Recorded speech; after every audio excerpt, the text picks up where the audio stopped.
नमस्कार मंडळी, स्वागत आहे आपलं माझ्या मराठी किचन क्वीनमध्ये। तर मंडळी, उन्हाळ्याच्या दिवसात थंडगार आणि गोड खायला कोणाला नाही आवडतं।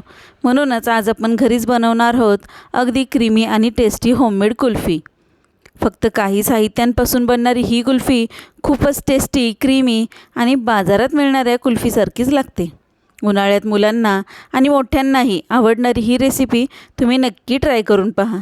जर तुम्हाला अशा सोप्या, झटपट आणि टेस्टी रेसिपी जर आवडत असतील तर मराठी किचन क्वीनला नक्की सबस्क्राईब करून ठेवा आणि व्हिडिओला लाईक शेअर करायला तर अजिबातच विसरू नका। आणि या घरगुती पद्धतीच्या एकदम साध्या सोप्या मस्त अशा रेसिपी माझ्या चॅनलवर अपलोड होत असतात, त्यामुळे तुम्ही माझ्या चॅनलला नक्की सबस्क्राईब करून ठेवा आणि येणारे व्हिडिओ नक्की पाहत जा, म्हणजे एकदम साध्या सोप्या रेसिपीज तुम्हाला घरच्या घरी बनवता येतील। तर मंडळी, आज आपण ही जी कुल्फीची रेसिपी बनवली आहे त्याच्यामध्ये माझ्याकडून एक चूक नक्की घडली आहे बघा। ती कुठली आहे ती मी पुढे तुम्हाला सांगणार आहे की कुल्फी बनवताना तुम्ही अजिबात करू नका। आता त्यासाठी आपण बघा मिक्सरचं भांडं घेतलेलं आहे, त्यामध्ये 2 ब्रेड घेतलेत। कुठलाही ब्रेड असू दे, तुमच्या घरी जो ब्रेड असेल तो घेतला तरीसुद्धा चालेल। हा ब्रेड तोडून आपण या मिक्सरच्या भांड्यामध्ये घालायचा आहे आणि याला मिक्सरवर बारीक करून घ्यायचं आहे, त्याचा चुरा करून घ्यायचा आहे आपल्याला। आता 2 चमचे दुधामध्ये 1 चमचा आपण इथं कस्टर्ड पावडर घातली। कस्टर्ड पावडरला चांगली मिक्स करून घेतली आहे चमच्याने। गॅसवर आपण पॅन ठेवून घेतला आहे आणि त्यामध्ये आपण अर्धा लिटर दूध घालून घेतलेलं आहे आणि दुधाला या आपण चांगलं उकळी येईपर्यंत चांगलं गरम करून घ्यायचं आहे। हे आधीच थोडंसं गरम होतं दूध आणि त्यामुळे काय होईल, आता पटकन ते लगेच गरम होईल आणि त्याला उकळीसुद्धा लगेच फुटेल।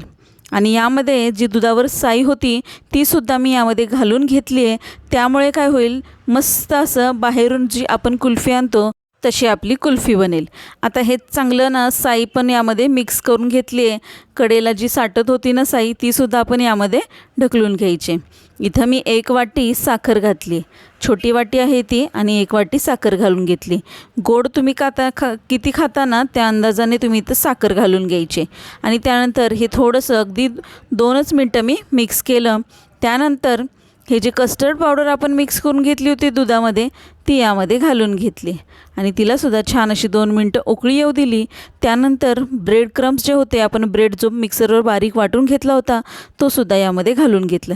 आता काय होतं की पटापट म्हणजे आपलं दूध जसं जसं गरम होतं, जसं जसं शिजतं आहे तसं तसं ते दाटसर व्हायला सुरुवात होते आणि त्यामुळे काय करायचं, असं सतत हलवत राहायचं, म्हणजे यामध्ये अजिबात गुठळ्या वगैरे होणार नाहीत आणि छान असं आपलं एकदम रबडी तयार झाली पाहिजे या दुधाची, तिथपर्यंत आपण याला शिजवून घ्यायचं आहे आणि छान असं घट्टसर व्हायला बघा सुरुवात झालेली आहे।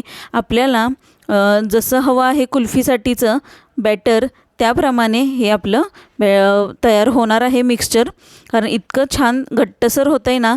2 ब्रेड जरी घातलेत ना तरीसुद्धा पुरतील यामध्ये, जास्तीचं जर घातले ना तुम्ही ब्रेड तर की खूप जास्त घट्ट होईल, त्यामुळे 2 ब्रेड बस होतात। त्यामुळे मस्त असे बघा एकदम रबडीसारखी आपले हे टेक्स्चर झालेलं आहे। आपले हे मिक्सचर जे बनवलं आहे आपण ते एकदम सेम रबडीसारखं त्याचं टेक्स्चर आलेलं आहे। आपल्याला जर ड्रायफ्रूट आवडत असतील तर तुम्ही यामध्ये ड्रायफ्रूट वगैरे घालून घ्या, नसेल आवडत तरी नाही घातलं, प्लेन कुल्फी बनवली ना तरीसुद्धा चालेल। आणि बघा बाहेरून ज्या कुल्फ्या आणतो त्या कशाच्या बनवलेल्या असतात तुम्हाला माहितीसुद्धा नसतात, त्यामुळे ह्या ज्या होममेड असतात घरच्या घरी आपण बनवलेल्या ताजं असतात आणि मुलं तर अजिबात ऐकतच नाहीत की बाहेरून खाऊ नको, आईस्क्रीम बाहेरची, कुल्फी खाऊ नको, किती सांगितलं तरी मुलं अजिबात ऐकत नाहीत। त्यामुळे जर असं घरच्या घरी आपण त्यांना बनवून दिलं ना तर मुलांनी खाल्लं ना तरीसुद्धा काही टेन्शन नाही आहे। आता हे छान असं थंड होऊ द्यायचं आणि नंतर बघा मी हे मोल्ड घेतले होते तेव्हापासून मी पहिल्यांदा याचा आज उपयोग करते, पण अजिबात चांगले मोल्ड नाही आहेत, कारण अजिबात एकही कुल्फी त्यातली व्यवस्थित निघत नाही। आपलं जे सिंगल मोल्ड असतात ना, कधीही तुम्ही मोल्ड घेणार असाल ना तसं सिंगल मोल्ड घ्या, कारण ह्या प्लॅस्टिकच्या मोल्डमधून अजिबात कुल्फी बाहेरच निघत नाही। त्यामुळे ही एक माझी खूप मोठी चूक आहे की मी असे मोल्ड घेण्यापेक्षा सिंगल मोल्ड जरी 2 घेतले असते ना तरीसुद्धा चालले असते। आणि ही मी इतकी मेहनत करून कुल्फी बनवली आहे, पण एक ही पूर्ण अख्खी कुल्फी यामधून काय बाहेर निघत नाही आणि आपल्याला हाताने हलवता पण येत नाही की व्यवस्थित ती मिक्स व्हावी किंवा काढताना आपण थोडा वेळ पाण्यामध्ये ठेवून नंतर तिला जे हातावर फिरवतो ना, तसंसुद्धा याला करता येत नाही. त्यामुळे तुम्ही अजिबात प्लास्टिकच्या मोल्डमध्ये तर कुल्फी अजिबात जमवू नका. मस्त असे एक एक जे मोल्ड मिळतात त्यामध्ये आणून कुल्फी बनवू शकता. आता याला मी पूर्ण रात्रभर बघा हे मिक्सचर त्यामध्ये ठेवलं आणि दुसऱ्या दिवशी छान अशी आपली कुल्फी तयार झाली. कुल्फीची टेस्ट एवढी भयंकर सुंदर लागते की नाही, की तुम्ही म्हणणारच नाही की ही आपण घरच्या घरी घरच्या एवढ्याशा साहित्यामध्येच बनवली. कारण इतकी छान टेस्ट आहे ना.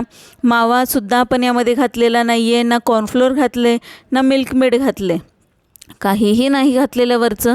आणि याची टेस्ट तर तुम्ही बघितली तर बाजारातून आणलेल्या कुल्फीसारखी सेम कुल्फी लागते. त्यामुळे घरच्या घरी अशी होममेड कुल्फी बनवून तुम्ही घरच्यांना मुलांना नक्की खाऊ घालू शकता. अशाच जर घरगुती पद्धतीच्या आणि छान छान रेसिपीज जर तुम्हाला पाहायच्या असतील तर तुम्ही मराठी किचन क्वीनला नक्की सबस्क्राईब करून ठेवा. म्हणजे छान छान घरगुती पद्धतीच्या तुम्हाला रेसिपीज पाहायला मिळतील. अगदी सगळ्या घरगुती पद्धतीच्याच रेसिपीज असतात आपल्या. त्यामुळे कधीही झटपट काही बनवायचं असलं तर तुम्ही माझ्या चॅनलवरच्या रेसिपीज नक्की बनवू शकता. आणि आजची कुल्फीसुद्धा एवढी टेस्टी झाली आहे की तुम्ही नक्की ही बनवून ट्राय करून बघू शकताय. कारण तुमची कुल्फीसुद्धा एक नंबर होईल.